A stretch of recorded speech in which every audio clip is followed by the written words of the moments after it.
With a series that's been around for nearly 2 decades, not everything produced for SpongeBob SquarePants is bound to make it onto the air. Very rarely do Nickelodeon themselves release cut content from the show to the public, so I've always found whatever unused material that's circulated around the internet from the show to be very interesting. Today, I'll be taking a look at my favorite scenes or moments from the series that were alternated or even completely banned before they made it onto screens. This is by no means a completely comprehensive list, and I'm only highlighting the moments that I found to be the most interesting to talk about. Everything mentioned on this list is 100% real, and I'll be putting links to everything seen here in the description. With all that out of the way, these are my top 10 SpongeBob banned or deleted scenes. Nick Tendo.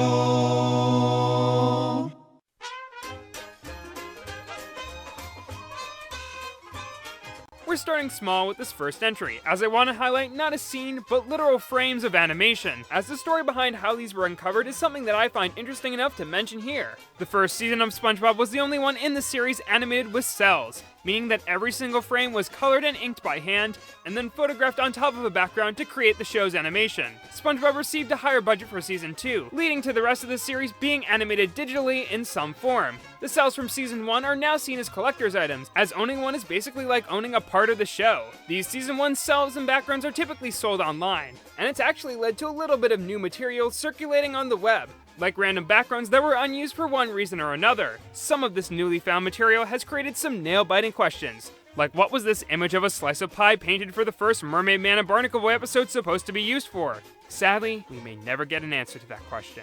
Recently, images of a few random cells online have led fans to the discovery of an incredibly brief deleted shot. Just a few weeks ago, Twitter user Flying Pringle posted a set of cells and rough sketches that he believed belonged to the same scene. One sketch appeared to be labeled 14C and was titled Sweatin' It, leading Flying Pringle to believe that this was part of an entirely scrapped episode of the series. But shortly after these images were posted, another user, Cartoon Cal, debunked the theory by showing that one of the frames was actually from the episode Texas. You can see the frame for a split second, and it looks kind of obvious that something was edited out at the last second. Wait, if I can't, Sandy! Yet another user, Larry Inc. 64, even put together a little concept video that gives us an idea of what the scene would have looked like if the original frames were left intact. Wait, if I can't, Sandy! Other signs that point to this simply being a deleted shot from Texas are that one cell from the scene and another frame from Texas are both labeled with the number 139, which confirms that they both come from the same episode. What was believed to be the title and episode number appear to just have been a misinterpretation of what was just the name of the sketch, and not 14C, but 140, likely the scene number. I would have loved to uncover a secret classic SpongeBob episode as much as the next guy, but seeing a few dedicated fans put a previously lost shot back together piece by piece is still really special. Though the whole situation makes me wonder what an episode called Sweatin' It would even be about. Would it have SpongeBob running a marathon to get in shape? Would it have been about SpongeBob's sweat being used as a fuel source? Or maybe it could have had SpongeBob dumping vats of his sweat onto other people. You know, now that I think about it, for the sake of humanity, it's probably a good thing that this episode isn't real.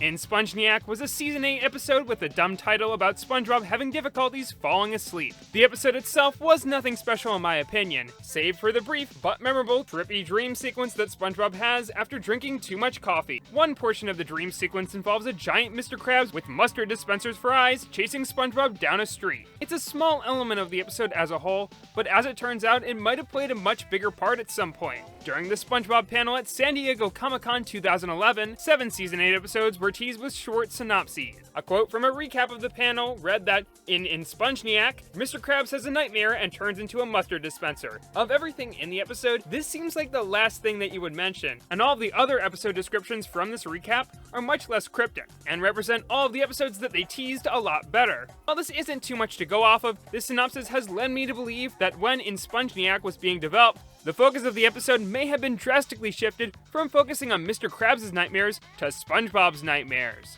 How far down the production pipeline this episode was when the plot was changed is still up in the air, but there's a good chance that there could have been anything from a scrapped outline to a rough draft of the storyboard for this episode before the premise changed. There's also a slight chance that this change in direction is what delayed the episode from airing.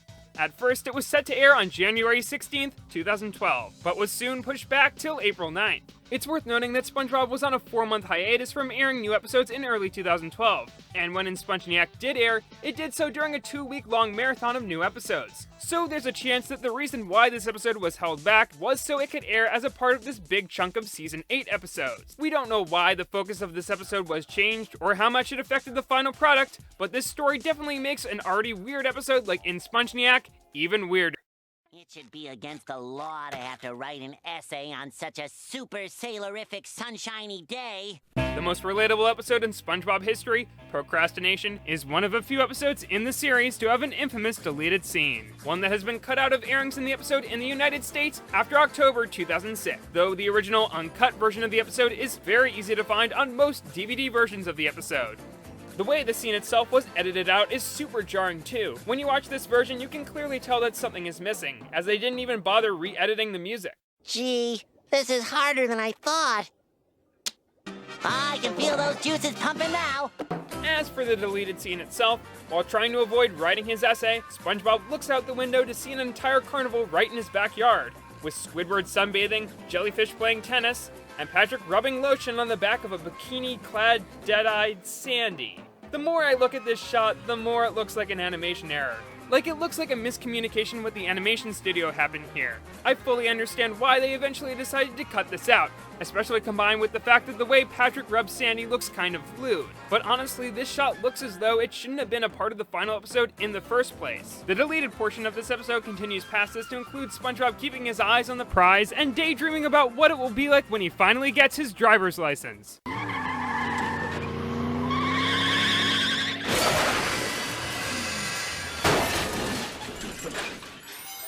Oh, yeah.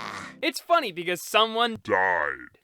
Now, if you thought these first 2 moments were disturbing, then you aren't prepared for the final section of this episode that was removed. We see SpongeBob exercising to put off working on his assignment, and that's it. That's everything that happens there. I guess Nickelodeon just didn't want to influence kids to exercise or go outside. Makes their worldwide day of play promotion seem pretty ironic when you think about it. Here's a quick little detail about the twist in the special Have You Seen the Snail, also known as Where's Gary, that apparently had to be changed. In the episode, Gary runs away and ends up being taken in by an old lady named Granny, who believes him to be her lost snail. After being showered with comfort and lots of cookies, Gary stumbles upon a closet of broken and abandoned shells and discovers that Granny was overfeeding him just to fatten him up so that she could eat him. This is a pretty dark twist for a SpongeBob episode, though what exactly Granny did with all of the snails whose shells Gary came upon is never explicitly said. Based on tweets by Vincent Waller, this twist was meant to be less vague. The way Waller's tweet was worded makes exactly what changed not very clear, but we did learn one specific detail from the twist that was changed. That being, Granny originally chased Gary with an axe, which became a tray of cookies that she threw like ninja stars. I think that cutting out some of the darker elements from this episode made it better in the long run. Not explaining exactly what happened to the snails makes Granny's character motivations more mysterious and interesting, even though this really isn't a character that you would ever call mysterious and interesting, and also seeing Granny trot down the street while pelting Gary with cookies just creates a really funny image. So yeah, this is one deleted part of an episode that I think is better off being deleted. What you see before you is the culmination of my lifelong dream. A place of my own where I can work out every day, anytime I want. Larry's Gym. Let's look at a more recent episode with a short deleted sequence. Larry's Gym from Season 9. During the opening scene, a couple of background fish hand Larry membership forms for his newly opened gym. One fish turns in his form while holding a pink box of donuts, and upon seeing it, Larry promptly slaps it out of his hand and delivers an amazing pun. Do not bring those in here! It's a quick bit, but one that originally may have had a violent follow-up. In a Tumblr post by the storyboard artist for this episode, Adam Palawian, that has since been deleted, there was a scrap moment in the scene where after throwing the donuts out of the fish's hands, Larry would have said, "The only thing worse than donuts is ground glass," and then would have proceeded to forcefully shove a glass cup into the mouth of the fish. Palawian ended his post on the scene by writing, I guess now it kinda makes sense why Standards and Practices didn't approve of this one. Couldn't have said it better myself. If that was you on the phone and you on the bus, Then who was flickering the lights? Saying that the ending to the episode Graveyard Shift is weird is an understatement. Resolving the plot with a throwaway gag that reveals a vampire from a 1922 German silent expressionist horror film was behind the episode's conflict the entire time is more than just a little weird. But that weirdness and lack of a connection to anything else in the episode is what makes it a great moment, possibly one of my favorites that the show has done. However, this wasn't originally even meant to be in the episode. The culprit behind the flickering of the lights was originally intended to be a character by the name of Floorboard Harry in an earlier draft. SpongeBob would have delivered mail to him at some point in the episode, and then he would have returned during the last few seconds to deliver the episode's twist. It's interesting to think about how changing this gag character gave the episode one of its most memorable moments. Not straying away from bizarre and out-of-left-field gags has always been something that has made SpongeBob special, and the evolution of this single moment shows how much leaning into that mindset has made the show better. The event you've all been waiting for, SpongeBob's last episode, is what I'd like to say, but I'm still looking for it. Oh, I stink. No, really, I stink. I better go hit the showers. Gary, what day is it? Monday? Oh, Monday! I could fill an entire list with deleted scenes from the second SpongeBob movie, Sponge Out of Water. There's well over a dozen alternate versions of scenes, deleted scenes, and even alternate versions of deleted scenes. The final product is bursting with creative ideas, so it's no wonder that this film had a lot cut during production. To name a few, the transition into the apocalypse was supposed to be very different. A long car chase with SpongeBob and Plankton in the apocalyptic Bikini Bottom was cut, a live action scene with Slash from Guns N' Roses was slashed from the final cut, and there would have even been scenes explaining Burger Beard's backstory, as well as where the Squidosaurus that destroys the time machine came from. One little detail I noticed was that some of Squidward's audio from an unfinished live action scene ended up being recycled back into the film, and was used during the credits. You know what this needs, though? A little interpretive dance. You know what this needs? A little interpretive dance. I may dive into more of these deleted scenes at a later date, because there's just some incredibly weird stuff here. But for now, I highly recommend that you just buy the movie on iTunes or Blu-ray and see all these weird scenes for yourself. Not only because Sponge Out of Water is a terrific movie all around, you really should go watch it if you're on the fence about seeing it, but it will be a shame if never in your life you lay your eyes on this.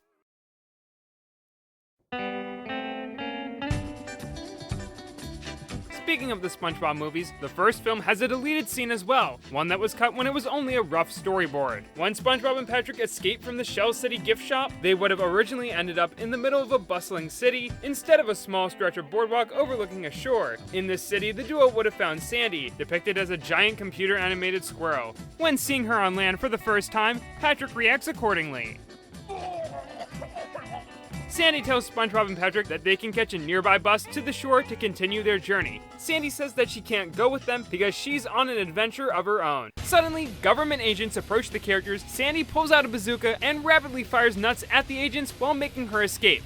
This is probably up there with some of the strangest things that this show has ever done, and the fact that all of it's conveyed through drawings and audio that are clearly unfinished makes it feel even more out of place. I don't think hinting that Sandy may be an escaped government experiment or dangerous mutant fugitive is the kind of character development that really suits her character. And also, this is probably the closest we'll ever get to see a SpongeBob character packing heat in universe. There's also another deleted bit that follows this scene where Patrick remarks about the surface being nothing like Bikini Bottom, right as human-ish versions of SpongeBob, Patrick, and Squidward pass them by. I think that there's a part of everyone that would like to see humanized versions of animal cartoon characters, especially with SpongeBob. I mean, it explains why the SpongeBob musical is so popular, despite being very weird conceptually. There's so many interpretations of these characters out there, though some are far more interesting than others. This scene certainly would have satisfied that want for a lot of fans, so it's too bad that it never came to be. But as for the rest of the scene, Patrick sums up my thoughts on it really well. Hey, this isn't water. This is gas.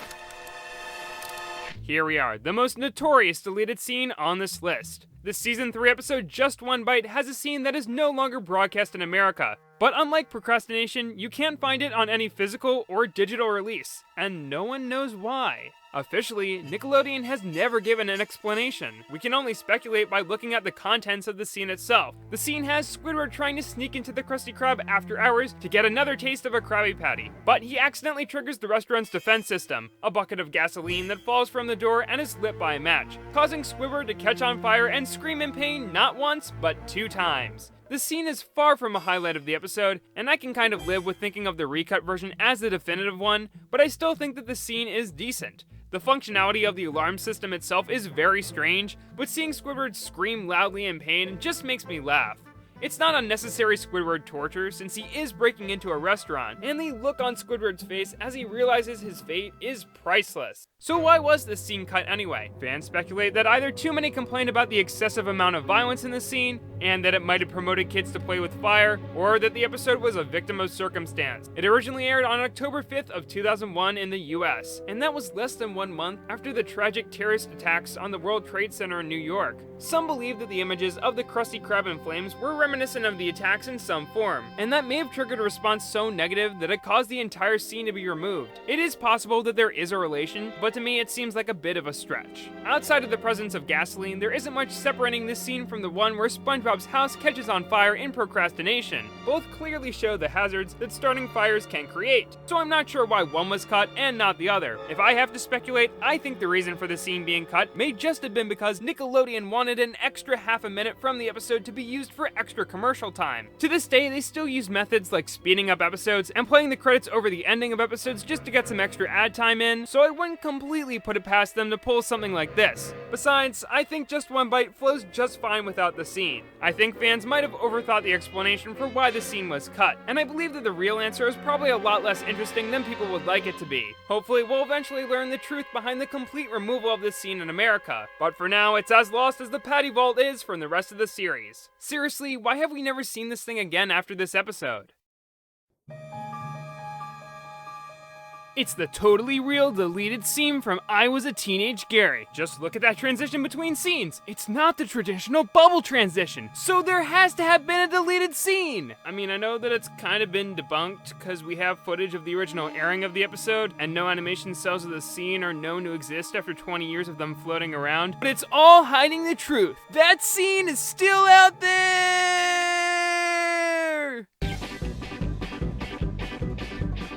So what could be even greater than a completely banned scene? Completely lost episodes. I'm not talking about Sweatin' It or even The Sponge Who Could Fly. I'm talking about SpongeBob Invader Pants and Krabs' Army. SpongeBob Invader Pants would have involved Sandy helping SpongeBob and Patrick contact alien life after they find an interest in it. They might have also attracted them using Krabby Patties, but that may not have been true. In Krabs' Army, Mr. Krabs would have put SpongeBob and Squidward through his own personal boot camp after they start slacking at work. The premises I outlined for both of these episodes are rumors, so how do I even know that these are real to begin with? Well, for that answer we go once again to the Twitter of Vincent Waller, who was still working on the series around 2015 when these episodes were rumored to air. He confirmed that the episodes were real, but said that they would likely never be completed, as the SpongeBob crew felt that, quote, in their current state, we didn't feel like they were worthy of your attention. From my own speculation, I believe that production on these 2 episodes may have started around early 2012, but it was cut short by Sponge Out of Water being put into production, which split up production of season 9 nearly in half. After the movie was completed, the SpongeBob crew was shaken up. Many people left, joined, or came back to the show during this time, and in general, it led to the series going in a new direction. In my opinion, there was a big step up in quality from the episodes before and after Sponge Out of Water, and tighter quality control may have had something to do with that. So if my speculation is correct, I can completely understand why these episodes were thrown out. I have a lot of respect for the SpongeBob team for doing that, for seemingly raising their standard of quality. We may have lost some interesting episode ideas in the process, but I'd rather that we get episodes that the team was completely happy with, rather than ones that they were hardly interested in. With SpongeBob likely to go on until the end of time, it's very likely that we will see elements of these scrapped episodes reappear in some form. But for now, I just think it's cool to know that there are real lost episodes of SpongeBob out there that aren't bad creepypastas.